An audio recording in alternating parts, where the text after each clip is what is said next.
Everyone, so it is a video on material development of mathematics subject and the theme is division. कि division को पढ़ाने के लिए हम क्या क्या इंटरेस्टिंग मटेरियल यूज़ कर सकते हैं मैथमेटिक्स के कॉन्सेप्ट को और इंटरेस्टिंग बनाने के लिए। तो मटेरियल डेवलपमेंट यहाँ पर मैंने कोशिश की है बहुत ही बेसिक सामान से मटेरियल को बिल्ड किया जाए ताकि जो मेरा टीचिंग लर्निंग मटेरियल बनने वाला है वो कॉस्ट इफ़ेक्टिव हो, अलॉन्ग विद दैट इंटरेस्टिंग हो और सबसे ज़्यादा इम्पोर्टेंट वो मेरे कॉन्सेप्ट को प्रॉपरली टारगेट करता हो जिसे मैं पढ़ाना चाहती हूँ। So the first material is रंगोमेट्री। रंगोमेट्री is a colourful kit of different shapes.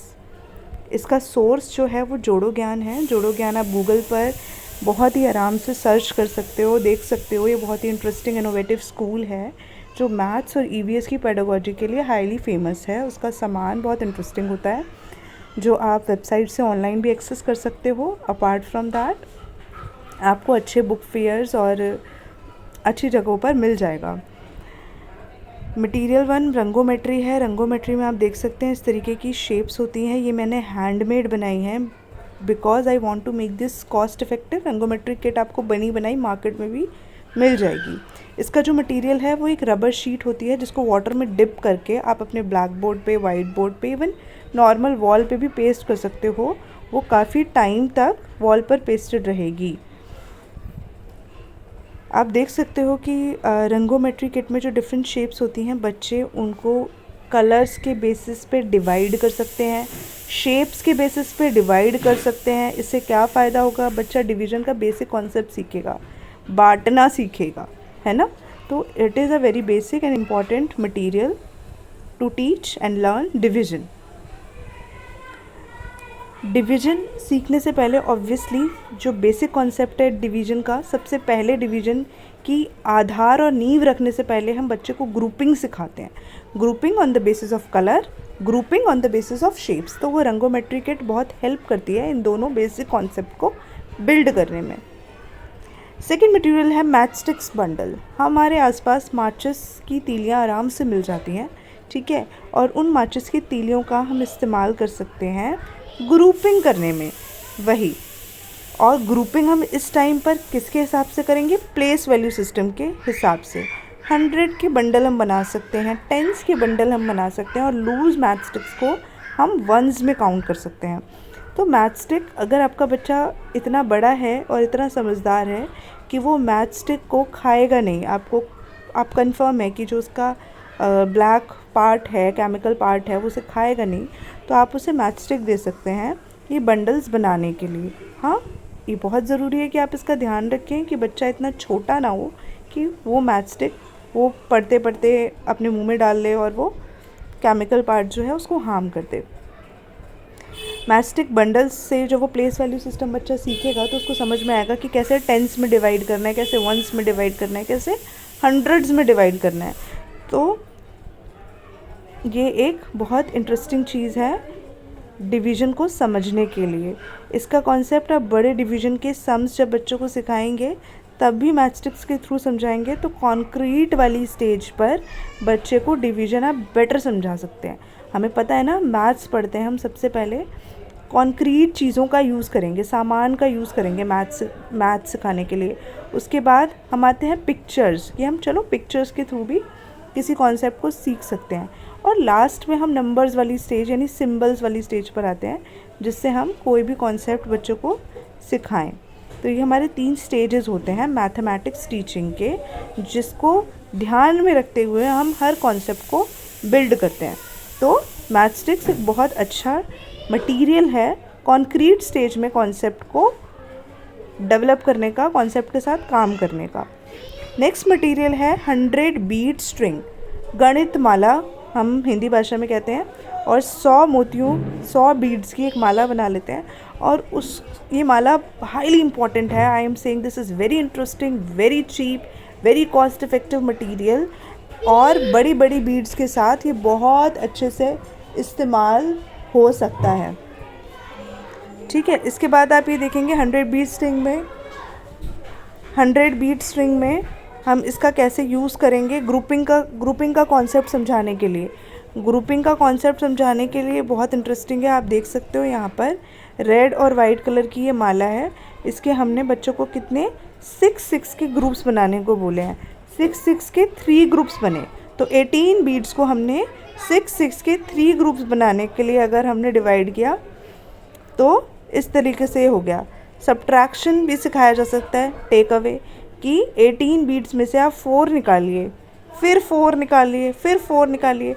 Division का कॉन्सेप्ट सिखाने के लिए हम सबको ये पता होना चाहिए कि सब्ट्रैक्शन का कॉन्सेप्ट बच्चे को पहले अच्छी तरह आना चाहिए, फिर रिपीटेड सब्ट्रैक्शन का कॉन्सेप्ट बिल्ड कराने के बाद ही हम डिवीजन पर पहुंचते हैं कि 18 बीड्स में से मैं 6 बीड्स को कितना टाइम सब्ट्रैक्ट करूँगी तो वो कितने ग्रुप्स बनकर आएंगे। उसके बाद यहाँ पर हम देख सकते हैं गणितमाला यानी 100 बीट स्ट्रिंग का यूज़ किया गया है काउंटिंग को समझने के लिए along with the place value system. और फिर इस गणितमाला का यूज़ किया गया है डिवीज़न के कंसेप्ट को समझाने के लिए, डिवीज़न विद रिमाइंडर, कि लास्ट में रिमाइंडर बच जाएगा। जैसे हम यहाँ पर लिए गए हैं 17 बीड्स लिए गए हैं, हमने 17 बीड्स को 3 के बंडल्स में डिवाइड किया है, तो लास्ट में 2 बीड्स बच गए, तो ये 2 क्या है, मेरा रिमाइंडर है। और कितने ग्रुप्स बने, हमारे बने 5 ग्रुप्स, तो 5 मेरा कोशेंट है। और इस तरीके से हमें ये हेल्प करता है डिवीज़न विद रिमाइंडर को समझने में। फिर ये परसेंटेज के कॉन्सेप्ट को समझने के लिए भी हेल्प करता है। फ्रैक्शन में भी ये बहुत इम्पॉर्टेंट है, आप इस एक्सप्लेनेशन को पढ़कर इस कॉन्सेप्ट को समझ सकते हो। और फिर बच्चा सबसे पहले इस स्टेज में बीड्स के थ्रू इस कॉन्सेप्ट को कॉन्क्रेटाइज स्टेज में सीखेगा, प्रैक्टिस करेगा। उसके बाद मेरा 4th मटेरियल है colour tiles. Colour tiles simple tiles हैं जो कि स्क्वायर टाइल्स होती हैं, कलरफुल टाइल्स होती हैं। इसका यूज़ पहले मल्टीप्लिकेशन में किया जाता है, मल्टीप्लिकेशन समझाने में।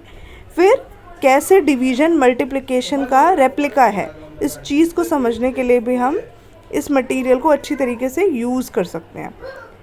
Colour tiles can be use for understanding the word number operation, take square tiles of different colours, ask problem to the student that how many different ways you can arrange these squares to make a quilt, है ना। तो हम इस तरीके के basic puzzles या concepts use करने के लिए कर सकते हैं। खोगे तो नहीं। नेक्स्ट मटेरियल है बेस 10 शीट्स। बेस 10 शीट का इस्तेमाल हम कैसे करेंगे। बेस 10 शीट एक इस तरीके की शीट होती है जिसमें ये बड़ा वाला स्क्वायर रिप्रेजेंट करता है 100 को, ये पतली स्ट्रिंग रिप्रेजेंट करती है 10 को, और ये छोटा स्क्वायर रिप्रेजेंट कर रहा है 1 को। ठीक है। Base 10 sheets can be use for introducing place value system. Place value system को समझने के लिए बहुत इम्पॉर्टेंट है सबसे पहले।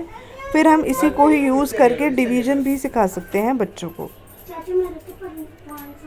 देख सकते हैं आप, इन पिक्चर में डिस्क्रिप्शन दिया हुआ है, आप थोड़ा टाइम लेके इसको पढ़ेंगे तो आपको समझ में आ जाएगा। नेक्स्ट मटेरियल है फ्रैक्शन किट। सर्कुलर और रेक्टेंगुलर दो तरीके से आप बहुत इजीली बना सकते हो। फ्रैक्शन किट्स मटेरियल आपको मार्केट में जोड़ो ज्ञान की साइट पे बहुत आराम से मिल भी जाएगा। ये बहुत चीप है, रेडिली अवेलेबल है, और आप देख सकते हैं ये फ्रैक्शन के कॉन्सेप्ट को समझाने के लिए और कॉन्क्रीट स्टेज पे प्रैक्टिस करने के लिए बहुत इंटरेस्टिंग है, आसान है। इसके बाद 7th है डिवीज़न ट्रायंगल। डिवीज़न जो फैक्ट्स होते हैं उनको समझने के लिए और इन्वर्स रिलेशन जो मल्टीप्लिकेशन और डिवीज़न का एग्जिस्ट करता है उसको प्रैक्टिस करने के लिए ये मल्टीप्लिकेशन डिवीज़न ट्रायंगल बहुत इंटरेस्टिंग होते हैं कि कैसे 5 को 2 से मल्टीप्लाई करके 10 आता है और कैसे 10 को 5 से डिवाइड करके 2 आता है। पर आप देख सकते हैं कुछ multiplication triangles as an example दिए गए हैं जिसको आप यूज़ कर सकते हो क्लास में मल्टीप्लिकेशन एंड डिवीज़न फैक्ट्स को बच्चों को समझाने के लिए और प्रैक्टिस कराने के लिए। यहाँ पर डिवीज़न फ्लैश कार्ड्स भी हैं। यहाँ पर आप देख सकते हैं डिवीज़न फ्लैश कार्ड्स मैंने पिक्चर में डिस्क्रिप्शन में दिखाए हुए हैं जिसको आप यूज़ कर सकते हो बच्चों को डिवीज़न, मल्टीप्लिकेशन और इन दोनों का रिलेशन समझाने के लिए। नेक्स्ट मटेरियल है fraction kit for angle division. जब हम एंगल्स को डिवाइड करना सीखते हैं ज्योमेट्री में तो भी फ्रैक्शन किट का बहुत ही एफिशिएंट और अच्छा यूज़ किया जा सकता है। ये एक स्केल है, जो मैंने बनाया है, जिसमें डिफरेंट एंगल्स मार्क किए हुए हैं, जिसको यूज़ करके आप एंगल्स को कैसे डिवाइड करना है या अलग अलग फ्रैक्शंस के पोर्शन को रखकर ये समझ सकते हो कि वो कितने एंगल पर डिवाइड हो रहा है। जैसे आप देख सकते हो ये 1/6 पोर्शन है किसी सर्कुलर शेप का, जिसमें 60 डिग्री एंगल मार्क किया गया है। तो 60 डिग्री, यहाँ पर आप अगला एग्जाम्पल देख सकते हो कि पूरे 360 डिग्री का ये 90 डिग्री एंगल है, जो कि हमने 4 टाइम्स डिवाइड किया हुआ है। 1/4 पोर्शन है ये। तो 360 डिग्री को जब मैं 90 में 4 टाइम्स डिवाइड करूँगी तो इस तरीके से मुझे मिलेगा। नेक्स्ट है मेजरिंग टेप्स। मेजरिंग टेप्स भी डिवीजन के कॉन्सेप्ट को समझाने के लिए यूज़ होती हैं। ठीक है, कि पूरा 100 सेंटीमीटर का जो स्केल है उसका आधा कितना होगा, 50 होगा, उसका 1/4 कितना होगा।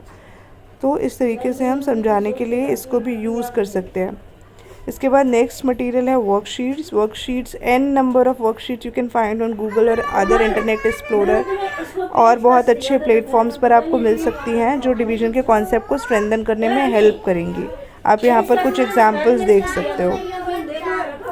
नेक्स्ट मटेरियल है स्टोरी बुक। बहुत सारी स्टोरीज़ होती हैं लैंग्वेज में जो डिवीज़न के कॉन्सेप्ट को बच्चों को फेमिलियर कराने के लिए यूज़ हो सकती हैं। पंचतंत्रा की स्टोरीज़, बंदर बाट और बिल्ली की कहानी, इस तरीके की इंटरेस्टिंग स्टोरीज़ आप यूज़ कर सकते हो बिल्कुल ही बेसिक लेवल पर ये कॉन्सेप्ट डिवीज़न का बच्चों को समझाने के लिए। Next is card games. यहाँ पर गेम्स मैंने दिखाई हुई हैं। You can read and understand these games. ये इंटरेस्टिंग है और बहुत अच्छे से आप अपनी क्लासेस में यूज़ कर सकते हो। Thank you.